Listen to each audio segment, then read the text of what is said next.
أعوذ بالله من الشيطان الرجيم. بسم الله الرحمن الرحيم. واتبعت ملة آبائي إبراهيم وإسحاق ويعقوب ما كان لنا أن نشرك بالله من شيء ذلك من فضل الله علينا وعلى الناس ولكن أكثر الناس لا يشكرون. يا صاحبي السجن أأرباب متفرقون خير أم الله الواحد القهار. ما تعبدون من دونه إلا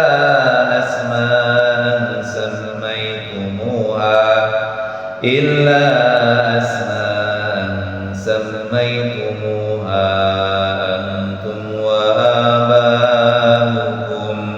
ما أنزل الله بها من سلطان إن الحكم إلا لله أمر ألا تعبدوا إلا إياه ذلك الدين القيم ولكن أكثر الناس لا يعلمون.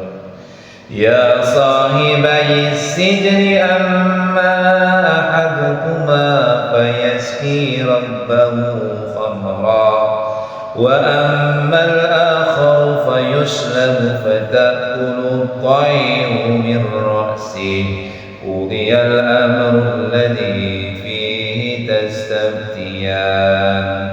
وقال للذين ظن أنه ناج منهم اذكرني عند ربك فأنساه الشيطان ذكر ربه فلبث في السجن بضع سنين. وقال الملك إني أرى 7 بقرات سمان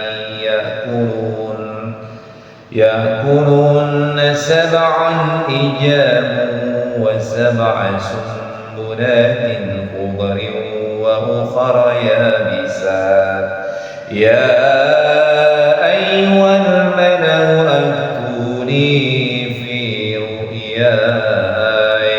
أفتوني في رؤياي إن كنتم للرؤياي تعبدون. Shadaqallahul Azim. Jadi kisahnya diawali dengan ayat ke-36-nya. Jadi ketika itu, jadi Nabi Yusuf itu akhirnya dipenjara oleh penguasa Mesir. Maka bersama Yusuf itu masuk 2 orang pemuda. Kemudian salah satu dari pemuda itu berkata kepada Nabi Yusuf bahwa dia bermimpi. Apa yang dimimpikannya, bahwa dia bermimpi memeras anggur.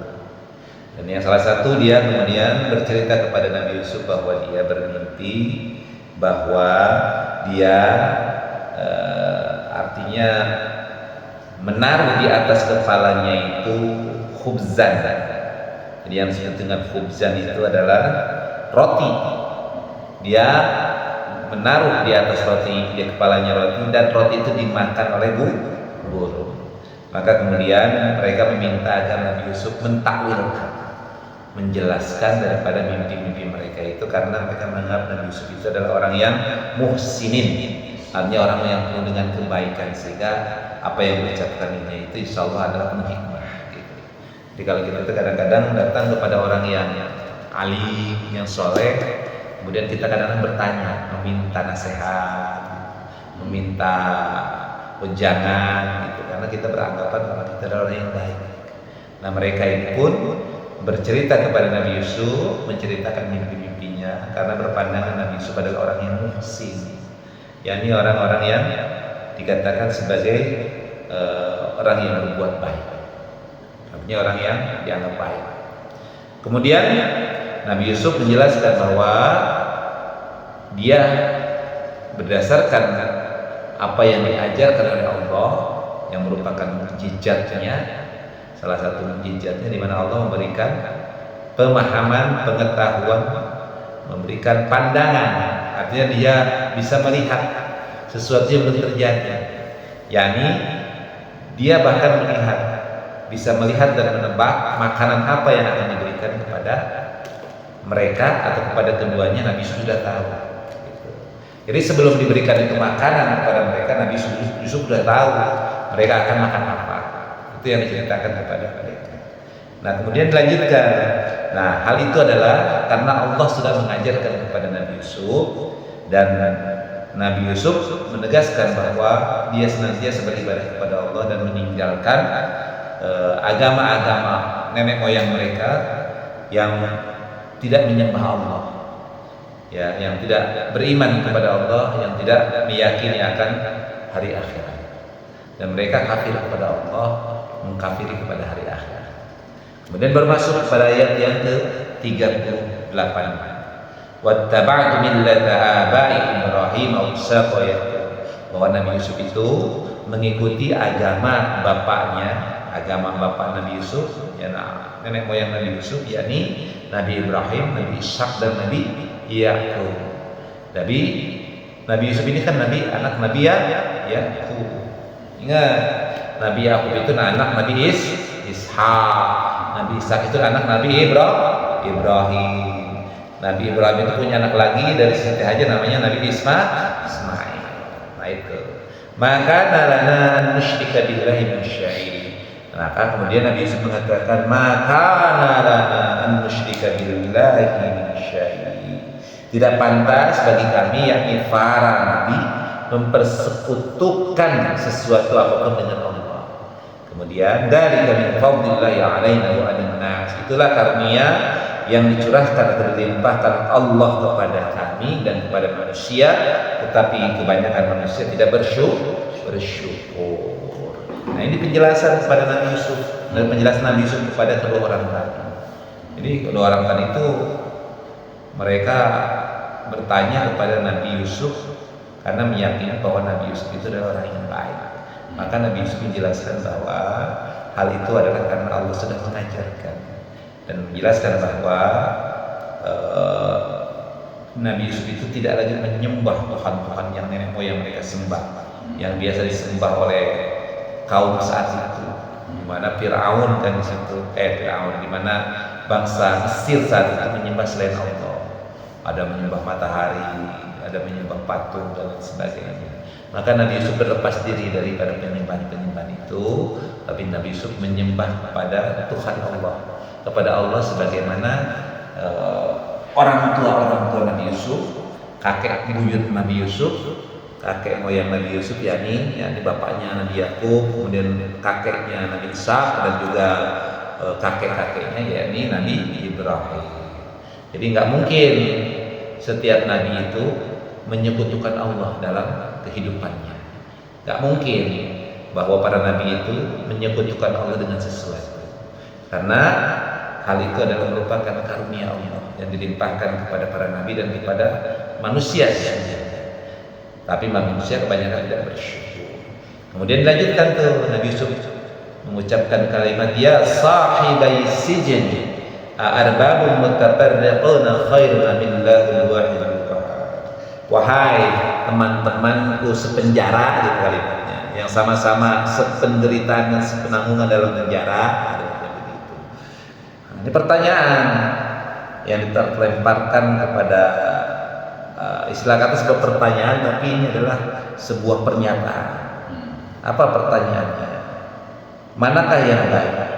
Tuhan-Tuhan yang bermacam-macam itu, ataukah Allah yang Maha Esa, Maha Perkasa? Jadi karena pada saat itu Tuhannya banyak. Di Mesir itu penyembahan terhadap berhala-berhala. Jadi ada Tuhan matahari, ada dewa Ra, dewa-dewa dan lain sebagainya. Maka kata Nabi Yusuf, mana yang paling baik? Apakah Tuhan yang banyak itu atau Tuhan yang satu yang Maha Perkasa? Maka kemudian mata buduna min dunihi illa asma'an sammaitumuha antum wa aba'ukum ma anzalallahu bihi min sultan. Apa yang kamu sembah selain Allah hanyalah nama-nama yang kamu buat-buat, baik oleh kamu sendiri maupun oleh nenek moyang kamu. Allah tidak menurunkan suatu keterangan pun tentang hal atau tentang nama-nama itu. Artinya gini, jadi kedua orang tadi yang satu penjara ini, mereka masih tidak menyembah Allah. Jadi ada syaratnya. Ya sudah, kalau kamu mau saya jelaskan, kamu harus masuk Islam, gitu kan. Karena agama yang sekarang kamu sembah itu adalah agama yang sesat. Kamu mau menyembah Tuhan yang banyak atau Tuhan yang satu? Tuhan yang satu yang Maha Perkasa. Maka kemudian apa yang kamu sembah itu, yang kamu sekarang jadikan Tuhan itu adalah sekedar nama-nama yang kamu sendiri sebutkan namanya, yang kamu sendiri memberikan nama kepada berhala-berhala itu, Lata, Uzza, atau lain sebagainya. Itu kan dia yang memberikan nama, yang apa namanya, yang diberi nama oleh kamu sendiri dan oleh nenek moyang kamu sendiri. Yang Allah sendiri tidak pernah menurunkan nama-nama itu, tidak pernah memberikan bahwa dewa ini adalah dewa, Tuhan ini adalah Tuhan, nggak pernah Allah memberikan itu. Jadi kayak misalnya begini, maaf, kan ada orang menyembah Mbah Jamro, Mbah Dukun gitu kan, Mbah yang ngasih nama kan bukan Allah, tapi orang-orang yang menyembah itu, gitu kali ini. Ada maaf misalnya Jin Tomang, Jin itu, kan yang ngasih nama kan kita sendiri, ya kan? Contoh gini, kira-kira kuntilanak ada nggak di luar negeri? Ada kuntilanak? Nggak ada. Kuntilanak hanya ada di Indonesia. Di luar negeri nggak ada kuntilanak. Kolor hijau ada nggak? Atau misalnya pocong, ada nggak di luar negeri? Nggak ada. Yang ngasih nama ya kita, bukannya Allah. Nah itu, yang ngasih nama kepada Tuhan-Tuhan yang disembah itu ya kamu sendiri dan nenek moyang kamu. Yang Allah tidak pernah menurunkan, memberikan perintah untuk memberikan nama itu. Kemudian inil hukmu illa lillah, kata Nabi Yusuf, bahwa keputusan itu hanya milik Allah. Kemudian amaru alla ta'budu illa iya. Apa keputusannya? Bahwa Allah memerintahkan agar kalian tidak menyembah atau beribadah kecuali kepada Allah. Dzalika dinul qayyim, itulah agama yang qayyim. Agama yang qayyim itu agama yang lurus. Jadi agama Islam ini agama yang lurus. Agama Islam yang dibawa Nabi Ibrahim, Nabi Ishak, Nabi Yakub, Nabi Yusuf, inilah agama yang lurus. Nabi Muhammad iman agama yang lurus. Tetapi kebanyakan manusia tidak mengetahuinya. Karena agama itu banyak namanya. Ada agama Kristen, Hindu, Buddha, atau Konghucu, banyak banget dah itu. Nah, itu agama-agama yang sesat. Karena agama yang diturunkan Allah hanya satu, yakni agama Islam. Maka ad-dinul qayyim al-Islam. Agama yang lurus adalah agama Islam, agama yang menunjukkan Allah Subhanahu wa taala. Kemudian lanjutkan tuh ucapan Nabi Yusuf kepada temannya yang penjara dua orang tadi. Wahai temanku sepenjara, wahai temanku sependeritaan, sepenanggungan, senasib dalam penjara. Amma, ini takwilnya baru nih. Jadi takwil daripada mimpinya. Amma ahadukuma, maka salah satu di antara kalian yang kalian bermimpi memeras khamr, memeras anggur, itu kalimatnya.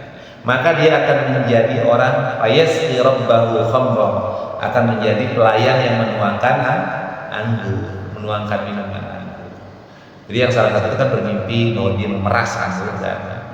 Nah, maka dia ditakwilkan oleh Nabi Yusuf bahwa dia akan menjadi pelayan yang tugasnya memberikan minuman anggur atau menuangkan anggur untuk tuannya. Jadi artinya yang satu selamat, gitu.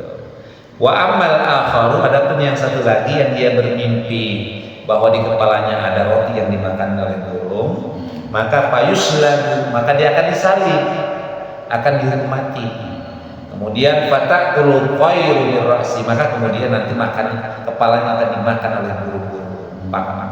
Karena disalib itu di dalam tiang yang salib, dipaku-paku ditancapkan di padang pasir yang panas, sehingga akhirnya kan dimakan oleh burung sampai hancur, tinggal kerangka.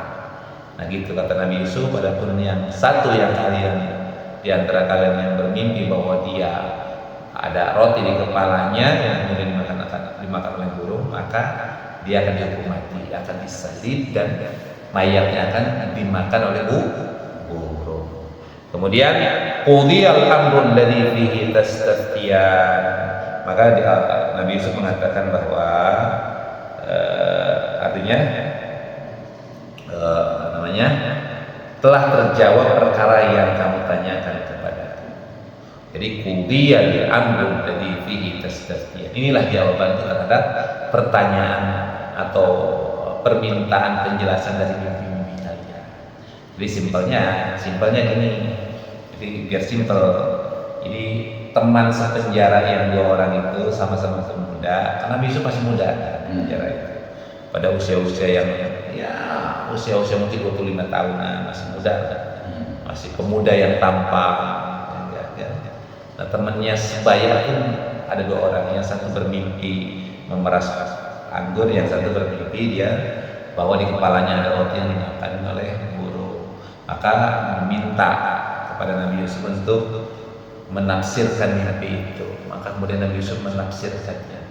Yang paling esensi, yang orang bermimpi memeras khamr maka dia akan dibebaskan dari penjara, dan kemudian dia akan diangkat menjadi pelayan yang tugasnya menuangkan minuman anggur untuk tuannya. Adapun yang satu lagi, dia akan mati dengan disalib, yang mayatnya nanti akan dimakan oleh burung, kepalanya akan dimakan oleh burung. Nah kata Nabi Yusuf, inilah tabir mimpi atau tafsir mimpi atau takwil mimpi yang dijawab oleh Nabi Yusuf tentang pertanyaan-pertanyaan mereka. Kemudian wa qala lil ladzina dhanna annahu najim minhum dzkurni 'inda rabbi. Maka Nabi Yusuf kemudian berkata kepada orang yang diperkirakan dia akan selamat di antara keduanya tadi, bahwa nanti ceritakanlah tentang aku kepada Tuhan kamu. Fa'ansahu syaitan, tetapi kemudian setan membuat lupa daripada orang itu untuk menceritakan kepada tuannya. Maka akhirnya Nabi Yusuf tinggal dalam penjara itu berapa tahun. Jadi kan ketika dibebaskan, sebelum itu terjadi, Nabi Yusuf pesan kepada orang yang dibebaskan itu, yang bermimpi merasa, nanti kalau kamu dibebaskan dan kamu ternyata memang apa yang aku takwilkan, mimpi kamu memang diangkat menjadi penuang atau pelayan untuk memberikan minum Tuhanmu, maka nanti ceritakan tentang aku kepada Tuhanmu. Jangan lupakan, sebut aku bahwa aku inilah begini, aku menjelaskan mimpi aku begini. Nanti kamu sebutkan ya namaku, tentang kisahku di hadapan Tuhanmu itu. Tetapi kemudian setan membuat orang yang dibebaskan itu lupa untuk menceritakan kepada tuannya tadi. Tuannya siapa ya? Tadi penguasa Mesir yang istrinya Zulaikha itu. Karena dia penguasa. Jadi kisahnya si orang tadi diangkat menjadi pelayan daripada penguasa Mesir Al-Aziz tadi, yakni suaminya Zulaikha. Tapi dia lupa untuk menceritakan tentang Yusuf itu kepada si penguasa Mesir tadi atau Al-Aziz, sehingga akhirnya Yusuf tinggal beberapa tahun dalam penjara.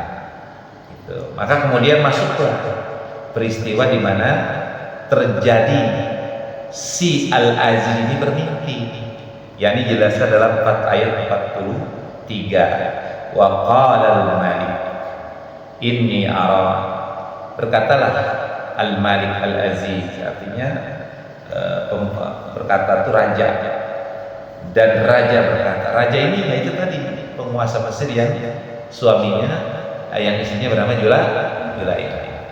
Berkata raja kepada para pemuka kaum, inni ara sab'a baqaratin simanin ya'kuluhunna sab'un hijab wa sab'a sunbulatin khudrin wa ukhra yabisa. Wahai para penggawa, wahai para abdi dalam, wahai para pemuka-pemuka, kan raja aja memanggil patihnya kalau dari Indonesia.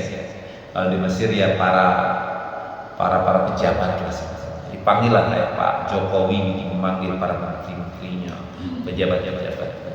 Nah, raja pun begitu memanggil seluruh para pemuka-pemuka daripada kaum.